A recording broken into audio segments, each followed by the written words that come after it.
আজকে আমি আর আপনাদের ভাবি আসছি হইলো একটা লাইব্রেরিতে। আর লাইব্রেরিতে থাকে হইলো বই, বই মানে শিক্ষা। আর যেই শিক্ষার অভাবেই আজকে আমরা কাপল ব্লগার। আর এই লাইব্রেরিটা আমি আর আপনার ভাবি কিনা নিমু, কারণ একটাই, আপনাদের সবার মাঝখানে শিক্ষা ছড়াই দেওয়া, যাতে ভবিষ্যতে আপনারা শিক্ষিত হইয়া শিক্ষারে কাজে লাগায় কোনো চাকরি বাকরি করে খাইতে পারেন, আমার মতো যাতে বউ ইচ্ছা না খাইতে হয়। আর এই লাইব্রেরিটা অনেকদিন ধরে বন্ধ ছিল, যার কারণে এই লাইব্রেরিটা হয়ে আছে অনেক নোংরা এবং আবর্জনা যুক্ত। একদম আমাদের কাপল ব্লগারদের ব্রেইনের মতো। তাই চলো যান আমরা আগে লাইব্রেরিটা পরিষ্কার করি। তার আগে আসেন লাইব্রেরির মালিকের সাথে একবার কথা বলি। তো ভাই, এই লাইব্রেরিটা আপনি কত টাকায় বেচবেন?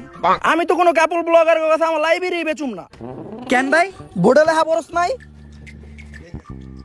কুত্তা হলেও চলবে, কিন্তু কাপল ব্লগার প্রবেশ নিষেধ।